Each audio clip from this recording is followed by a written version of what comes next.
प्रताप सरनाईक बोलतात, थेट जाऊया. साधायचं आहे. त्यांना मराठी, जुजबी मराठी बोलणं आवश्यक आहे.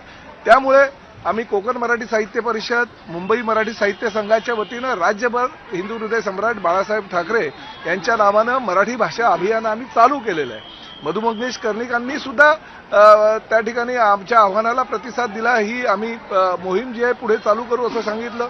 राज्याचे उपमुख्यमंत्री, आमच्या पक्षाचे नेते एकनाथ शिंदे साहेबांनी सुद्धा आम्हाला सूचना केला की बाळासाहेबांच्या नावानं ही अभियान आहे ते पूर्ण चालू ठेवणं काळाची गरज आहे. कारण जे अमराठी रिक्षा टॅक्सी चालक मुंबईमध्ये येतात, एमएवा क्षेत्रामध्ये काम करतात, त्यांना मराठी येणं बंधनकारक आहे असे कायद्यामध्ये तरतूद असेल आणि त्यानुसार त्यांनी मराठी शिकावं. जुजबी मराठीचं ज्ञान असणं त्यांना आवश्यक आहे आणि त्यामुळे ते अभियान तर आम्ही पुढे चालू ठेवू.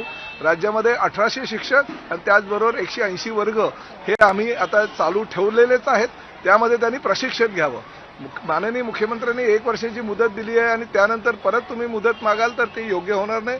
मुख्यमंत्र्यांनी दिलेला निर्णय आम्हाला सगळ्यांना बंधनकारक असतो मंत्री म्हणून आणि त्यामुळे ह्या अभियानाच्या माध्यमातून त्यांना मराठी हे शिकावंच लागेल. कारण महाराष्ट्रामध्ये व्यवसाय करायचा असेल, महाराष्ट्रामध्ये तुम्हाला रोजीरोटी कमवायची असेल तर मराठी अनिवार्य आहे. ही परिवहन खात्याची भूमिका आणि ही शिवसेनेची कायम भूमिका आहे. परंतु मुख्यमंत्र्यांनी जर त्यांना 1 वर्षाची मुदत दिली असेल तर तो निर्णय आम्हाला बंधनकारक आहे. 2 ते 3 दिवसापूर्वी तुम्ही शिष्टमंडळासोबत बैठक घेतली होती, जे काही ऑटो टॅक्सी चालक होते. त्यानंतर काही बातम्यांनी माहिती अशी आली होती की 4 महिन्याची मुदतवाढ देण्यात आलेली नाही. बघा, कायद्यामध्ये तरतूद अशी आहे, 12 ऑगस्ट 2026चा जो कायदा आहे, नोटीस दिल्यानंतर 1 महिन्याची पिरियड, 1 महिन्याच्या पिरियडमध्ये त्यांनी मराठी शिकावं. त्यानंतर 3 महिन्याची नोटीस देण्यात येईल जर तुम्हाला मराठी आलं नाही 1 महिन्यामध्ये तर. परंतु ती नोटीस देत असताना त्यांचं बॅच 3 महिन्याकरता निलंबित करण्याची कायद्यात तरतूद आहे आणि त्यामुळे ते 4 महिने सलग मिळत होते. परंतु आता मुख्यमंत्र्यांनीच जर 1 वर्षाची मुदत दिली असेल तर त्या 1 वर्षामध्ये त्यांनी मराठी शिकावं, मराठी बोलावं. मला तर आनंद ह्या गोष्टीचा आहे की आता ते बोलू शकणार नाही किंवा काही आमचे 1,65,600 लोक जे मराठी शिकले अवघ्या 105 दिवसामध्ये, त्यांचं कौतुक करावं, तेवढं कमीच आहे. त्यांना आता 1 वर्षाची वेळ मिळेल. म्हणजे आता आम्हाला असं वाटायला लागलं की आमचे अमराठी रिक्षा चालक आणि मालक जे आहेत ते फटाफट आमच्यापेक्षा चांगल्या पद्धतीनं वर्षभरामध्ये मराठी बोलू शकतील. त्यामुळे त्या गोष्टीचा आनंद आहे.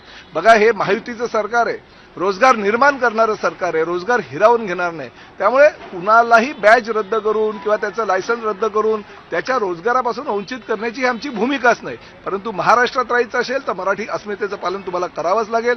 मराठी भूमीशी तुम्हाला एकरूप व्हावंच लागेल. महाराष्ट्राच्या मातीशी तुम्हाला जर एकरूप झालात तर मराठी शिकणं अनिवार्य आहे आणि पुढेही 1 वर्षाची जरी मुदत दिली असेल तरी पुढे 1 वर्षानंतर का होईना तुम्हाला मराठी बोलावंच लागेल. ही आमची ठाम भूमिका आहे. सरनाईक साहेब, ज्यावेळेस मुख्यमंत्र्यांनी हा निर्णय घेतला, आपल्याला विश्वासामध्ये घेतलं होतं का? या संदर्भात आपल्याला माहिती? एक गोष्ट आहे, राज्याचे सर्वोच्च नेते मुख्यमंत्री आहेत आणि मुख्यमंत्र्यांना सर्वाधिकार आहे आणि तुम्हाला ह्याही गोष्टीची कल्पना आहे की ही जी आम्ही अभियान चालवत होतो किंवा ज्या अभियानाच्या माध्यमातून आम्ही आता इथपर्यंत पोहोचलो होतो, 1,65,600 रिक्षा आणि टॅक्सी चालकांना आम्ही मराठी शिकवलं, त्या पुस्तिकेचं अनावरण माननीय मुख्यमंत्र्यांनी केलं.